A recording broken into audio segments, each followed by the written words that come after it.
Hello বন্ধুরা, বেশ খানিকটা জল গরম করতে দিয়ে দিয়েছি। তার মধ্যে দিয়ে দেবো পরিমাণ মতো নুন, একটু হলুদ, অল্প একটু কাঁচা লঙ্কা চেরা দুটো, আর একটু আদা কুচি দিয়ে জলটাকে ভালো করে ফুটিয়ে নেব।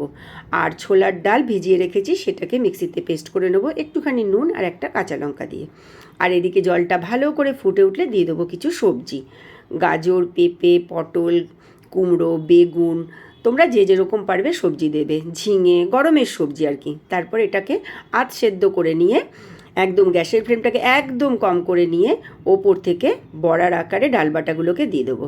তারপরে চাপা ঢাকা দিয়ে অল্প একটুখানি পরে মিডিয়াম ফ্লেমে গ্যাস রেখে তুলে নেব। দেখো বড়াটা একদম কিন্তু সেট হয়ে গেছে, একটুও ভাঙবে না।